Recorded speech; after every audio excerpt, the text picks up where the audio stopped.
मगर उतना ही जितना हमारी नजर के सामने है, जिन्हें हम पूरी आजादी देते हैं मगर इसकी बाउंड्रीज हैं ये भी बताते हैं, जिन्हें हम कहते हैं कि जा बेटा जी ले अपनी जिंदगी, पर साथ ही कहते हैं उसकी सहेली को देखकर कि अच्छे घर की लड़कियां ये नहीं करती। लगाकर के सारी ही पाबंदियां उड़ने को कहते हो उनसे यहाँ, विरासत में जिनको मिली बेड़ियां उनको कहते हो तुम सब यहाँ बेटियां।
एक वक्त था जब ये कह के समाज औरतों को पढ़ाई के लायक नहीं समझता था। आज भी ज्यादातर लोग यही समझते हैं। और बाय द वे, आप किस बराबरी की बात कर रहे हैं सर? आपको क्या लगता है कि कुछ औरतों ने लिख पढ़ क्या लिया, उनकी और मर्दों की जिंदगी एक बराबर है? क्या जानते क्या है आप औरत होने के बारे में? हर कदम पे ऐसे सवाल करते हैं जो एक आदमी कभी सोच भी नहीं सकता। पल्लू ज्यादा नीचे तो नहीं आ गया? लोग कैरेक्टर पे सवाल करेंगे। ज्यादा हंस तो नहीं रहे? लोग गलत मतलब निकालेंगे। ऑफिस में काम कम तो नहीं कर रही? लोग औरतों की बस की बात नहीं है ये कहकर प्रमोशन लिखवा देंगे। काम से घर जाके सबके लिए खाना बनाना पड़ेगा, क्योंकि भले घर में काम दोनों करें, खाना तो सिर्फ औरत ही बनाएगी। आदमी रात भर काम करे तो घर वाले कहते हैं कितना काम करना पड़ता है बेचारे। औरत रात भर काम करे, ऐसा कौन सा काम आ गया जो रात भर करना पड़ता है?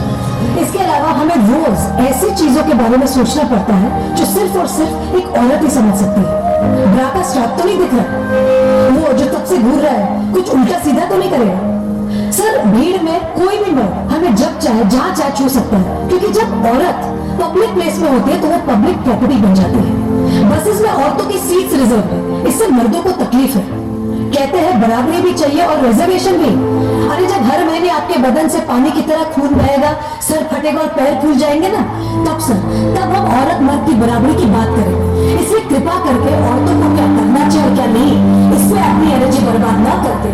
औरतें क्या चाहती हैं उन्हें वो करने का मौका तो मिलता रहे, इसके बारे में हमें सोचना चाहिए।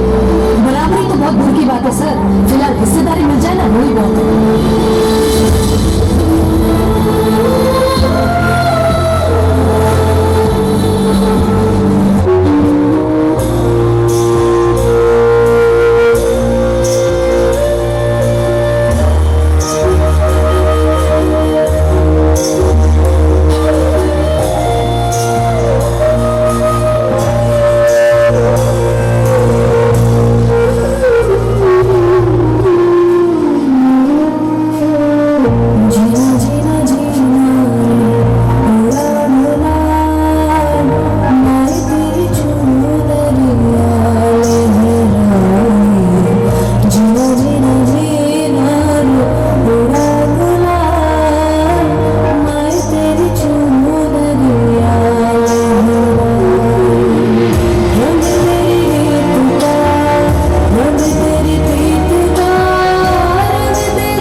का नारा देने की नौबत एक सोसाइटी में क्यों आई है?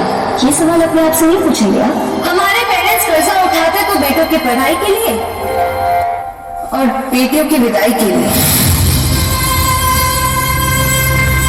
हमारी सोसाइटी में आज्ञाकारी सबसे बड़ा टाइटल है जो एक औरत को मिलता है, बहू हो या बेटी, क्योंकि उसे सिर्फ और सिर्फ एक आदमी का कहना मानना होता है। एक लड़की अपनी जिंदगी में क्या करना चाहती है, कैसे जीना चाहती है, उसके लिए उसे किसी आदमी की परमिशन लेने की जरूरत नहीं होनी चाहिए। उस दिन जेंडर इक्वालिटी होगी। मेरी पहचान मैं हूँ।